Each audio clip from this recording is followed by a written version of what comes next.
Variational problem in the real space capital R2 when n equals 2. Today we repeat the derivation of Euler-Lagrange equation in the case of two variables x1, x2. Namely, like in the previous lecture, we consider the variational problem for the following functional f of u of two spatial variables x1, x2.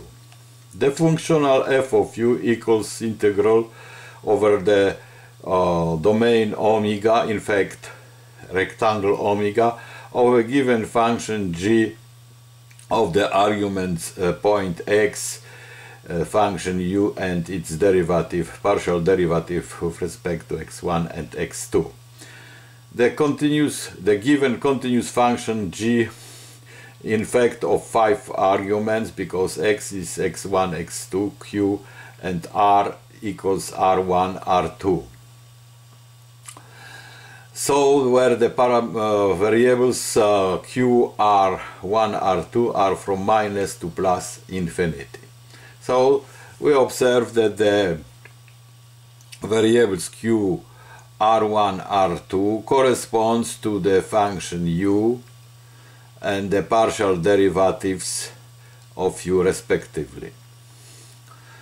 The variational problem, the variational principle. Find the function u in the convex set C2 phi on omega of all twice continuously differentiable functions in the closed domain omega which satisfy the boundary condition v of x equals given function phi of x for the point x at the boundary of the domain omega. This principle we can we can write in equivalent form as the inequality.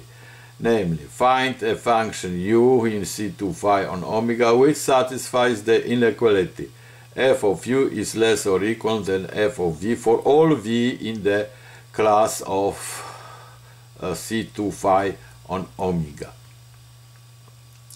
In other words, find a function u in C2 phi on omega in the class C2 phi on omega at which the functional has the smallest, has the minimum, that is, the value f of u is less or equal than any value of the functional f at the function phi from the class C2 phi on omega.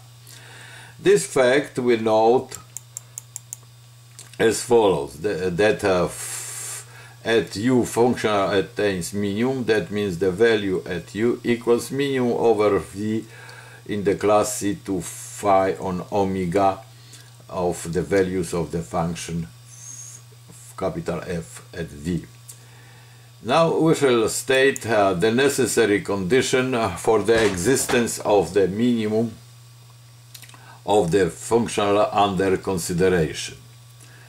The necessary condition for existence of the minimum of that very functional in the class C2 phi on omega is the Euler-Lagrange-Ostrogradsky equation, as it was before, in the case of the real space R. In order to derive the equation, let us assume that u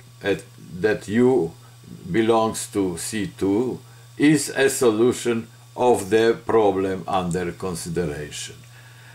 Then we observe that the auxiliary function of the real capital phi of the real variable x from minus t, of the real variable t from minus to plus infinity, that equals integral over omega of the given function g of x when the second argument is shifted by t eta. Eta is the test function from the class of functions C0 on 2 on omega, which vanish at the boundary of the omega. The same, the under derivative, we have shifted argument here and shifted argument with respect to the x2 again.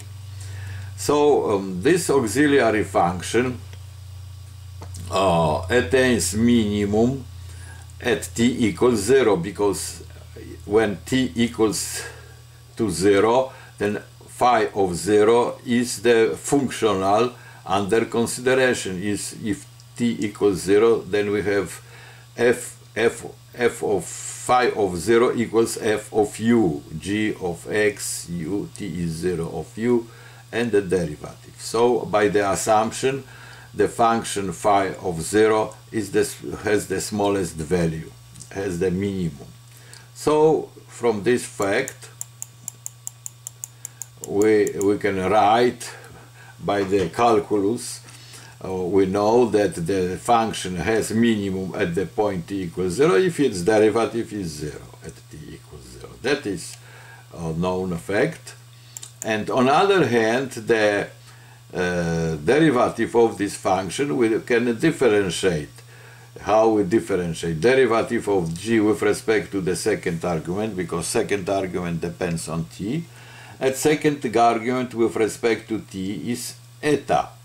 The same that the third argument with respect to t and the third argument, which is r, with respect to r, with respect to t, then it will be the partial derivative d eta dx. And the same with respect to the last argument r2, that we differentiate, and that argument with respect to t, to it then will be eta. Let us look again in that function to have if we differentiate this function with respect to t, then we differentiate with respect to second argument, which is q, and q with respect to t, that will be of course eta. And the function t with respect, we differentiate with respect to third argument, this one, which is r, and dr with respect to t, that will be the derivative of eta with respect to x1, and the same here. That is elementary differentiation. I hope it is clear. If we have this derivative, then now this expression we can change, we can transform using integration by parts. Namely, this expression, this integral here, we can move the derivative from eta on function g, and the same here. By integration, integrating by parts, because eta is test function which vanish at the boundary of the domain omega. Therefore, from the formula of integration by parts, we have minus integral of eta is eta, this eta, and derivative goes on the partial derivative g with respect to r1, which is here. And the same here, we move derivative of eta on g by integral of this derivative is eta. From here we put here again a common factor, and this derivative goes on that function capital G, which is here. If we replace this term by this, we come to that integral, this relation, that this integral is equal to 0 for all test functions c to 0 on omega, vanishing at the omega, the boundary of omega. Then this square brace must be 0. That means this square brace must be 0 because the integral is 0 for all eta. That is essential fact. So we use that for all eta is 0. Then we have this, we came to the Euler-Lagrange equation as the necessary condition for the minimum of the functional at the function u. So at the solution of this Euler equation, the functional attains its minimum. Let us consider the example. Find Euler's equation of the following functional. F of u equals integral over omega, in fact rectangle omega, of this very expression, where sigma is positive and f are given continuous functions. So we observe that that the generating function of this very functional capital G of 5 arguments x1, x2, q, r1, r2 is r1 square, which corresponds to this derivative square, partial derivative with respect to 1. R2 square corresponds to the partial derivative of the with respect to x2 square of the derivative, minus sigma, plus sigma u square, which is q square, and minus coefficient fq, because q corresponds to u. In order to find the Euler's equation for this very functional, we apply the formula as we have derived of above here. We apply this formula. I wrote again, this is the formula. Then we have to evaluate that partial derivatives. So we evaluate the partial derivative g with respect to q. Evidently the q is here and there, so this will be 0, and here will be 2 sigma q, which we have 2 sigma q. And here derivative of q is 1, we remain with the coefficient minus 2f, which is this. So we have this partial derivative. If we go for this derivative, we find that the partial derivative of this function with respect to r1 is 2r1, evidently. And partial derivative of this function g with respect to r2 is 2r2. That is an obvious fact. Now, if we know that we can come to that derivative with respect to x1, x2. So if we differentiate this term with respect to x1, then we have to differentiate first with respect to this 2 will be here, and dr1 with respect to x1, which is r1 corresponds to the first derivative u with respect to x1, then will be the second derivative. The same for here.